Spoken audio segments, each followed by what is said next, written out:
California, but nothing like Compton. It's more like Calistoga, and it's hot as Arizona. I pop me a Fresno, hard colder than Minnesota in October. Don't interrupt, darling, I'm in the zone. Why does everywhere I go just remind me of home? You know that state of gold with the bed. Them other places come close, but they don't compare. Now I've been to New York, come on, Texas, yeah, Midwest, and it all reminds me of California, cause there's no place like California. California, AATLMIA-DMV, all reminds me of California, cause there's no place like California. California,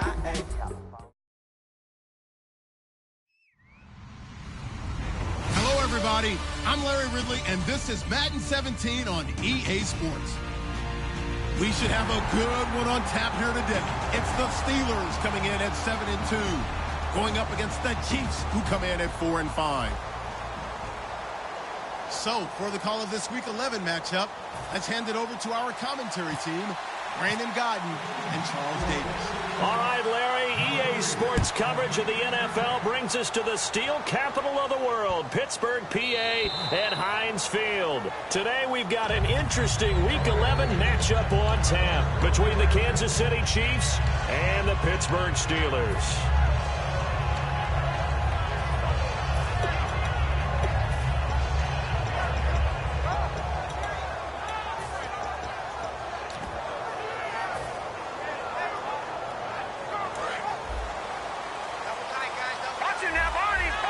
And the D-line pinching together must be expecting the run. Now they'll run it on the toss. They find some open field here. And down he goes, but he takes it up to the 40. And a nice carry there of 15 yards. It should go without saying that anytime you run the football well and gain a nice chunk of yardage, that means the offensive line did their job and did it really well. But let's give them a little more credit than that. Because all week long, offensive line meetings, they're going over adjustments, counters, when line shifts, all those things that go along with it. And yet, you still have to be physical. And that's what they did on the first play. The tight end changing his position. And on the ground they go with a running back. So a loss of 5, and it'll be second down. And the offense there, the O-line, everybody really on offense, they were just manhandled at the point of attack. Yeah, you could pretty much call them all out, couldn't you? And almost by name, right? That was a very tough sequence for the offensive line. But how about that defensive front? Creating a new line of scrimmage and creating a lost yardage possibility. And they went for a big play through the air on second down. Couldn't connect. Now it's third. And if this offense is going to flow today, certainly the running back will be a key piece. Without a doubt, because they asked their runner to not just do that, but to block, to catch, to help set a tone for their offense. Looks like the defense in press coverage here. Now on third and long, they'll look to throw. And that is incomplete.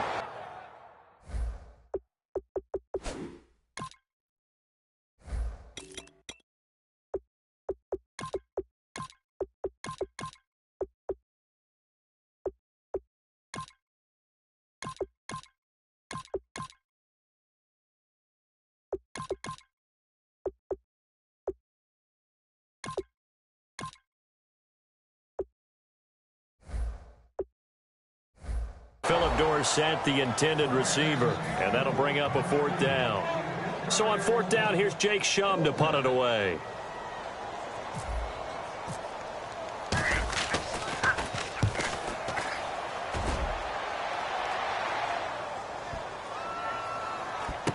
Oh, he's going to go ahead and field it from the 3-yard line. That's going to go in the books as a 55-yard punt. Well done. And the Chiefs are going to take over with a long field ahead and a 1st and 10.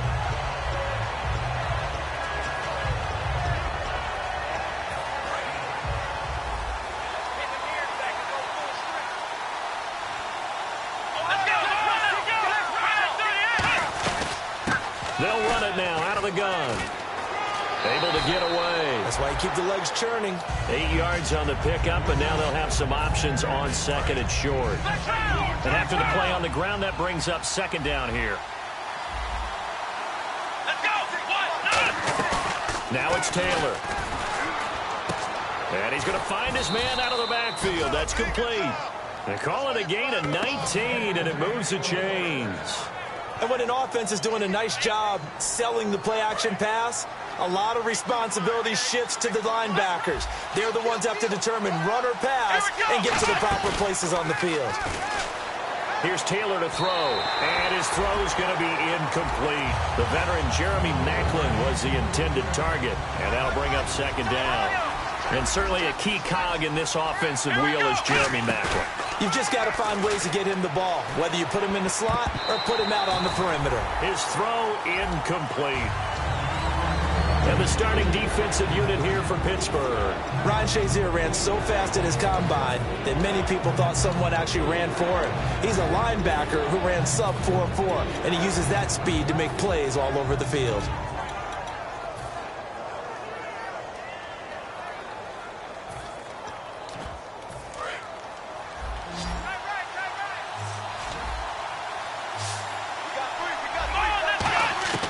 On third down, Taylor.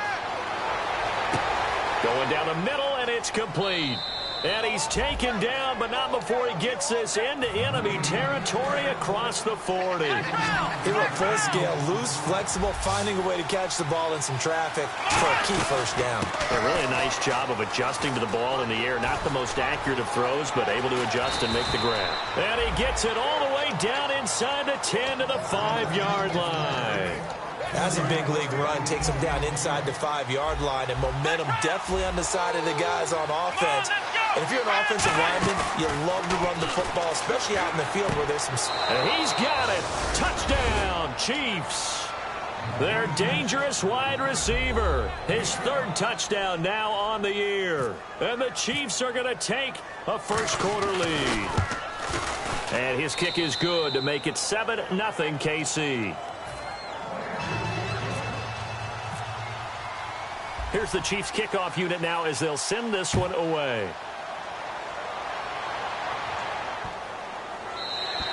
And that'll carry over the back line of the end zone for a touchback. Now the Steelers offense gets ready to get back onto the field. And last time out they had to punt the football away. Anything positive possibly to take from that? There always is when you're punting the football away. It doesn't sound like it because you're giving it up. But you've avoided a mistake. At least you didn't turn it over. You didn't turn it over, right? You're giving your defense a chance because you're punting the ball away, and they're set to go on the field as opposed to sudden change after a turnover. Wow, now we got to go out there and stop people. So, yeah, there's always something positive to be gained from it. So he loses 3 yards there. Now third down. And never good on a pass completion there to go the wrong way. Lost yardage. No, for some reason it seems to work better when you throw it downfield or you can move the ball downfield running it that way, doesn't it? But in this case, if you're the defensive guys, you're energized, executed well, and you caused a lost yardage play. That's going to feel good and look great in film. It goes as a gain of 9, and it moves the chains. Would it be safe to say that as precise as routes are supposed to be run in the NFL, maybe they're not quite as precise in college ball? That's accurate, yeah. And I think we saw a college route in the NFL there. Just find the soft spot, find the dead zone, and find the first down. And that's what he just did. Again, he'll drop to throw. Philip Dorsett hauls it in. And he'll be taken down, but not before getting this inside the 30. These coaches told us they wanted to take the top off this defense. They wanted to be able to stretch them downfield. They showed it pretty well there. And they knew that if they were able to do that, it would open up everything else. But how did they truly get it done? Practice in the previous week. And no escaping this time as he'll go down. They got him for a sack. Justin Houston in there for sack number 85 of his great career, moving him past Hall of Famer Howie Long on the all-time list.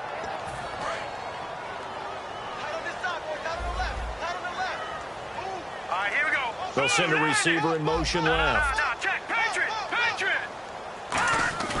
Here's a play fake as they set up to throw. He's got time. That is caught at the 7.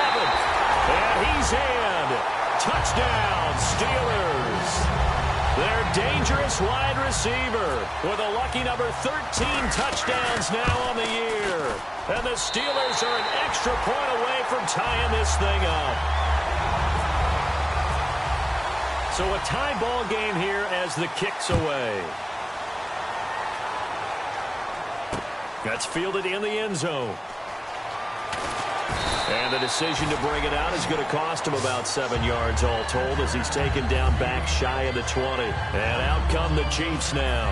And that recipe on their last drive that resulted in a touchdown looked pretty good, so they'll be hoping to do that once more.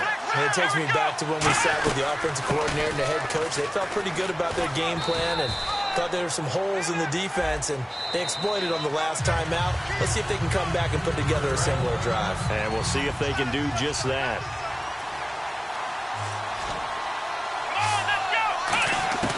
They go play action here on first down. And nearly picked off there. Almost intercepted. Instead, second down. Second down following the incompletion. They got pressure there and only rushing 3. And there's a defensive coordinator right now who is celebrating not just getting home with 3 there, but realizing if that's the type of pressure he can get in the entire game. He rifles one that's intercepted. A great read, and it's picked off. And he brings this one back. It's a pick 6 for a Steeler touchdown. Did I just see what I thought I saw? Did I just see what I thought? That had to be. Come on, say it for me. Say it for me. Who picked up that pass? The free safety. Oh, you got to have those great skills back there. Eyes, anticipation, great hands. And, of course, how about the fluid moves afterwards to take it all the way to the house? Sounds like you're watching your old game film up here in your head. Yeah, that's the dream I had of being that player. I just never was. And now here comes Kansas City.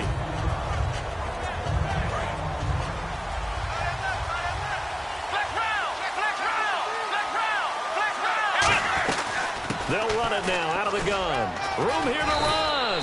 And he'll get this up to the 30.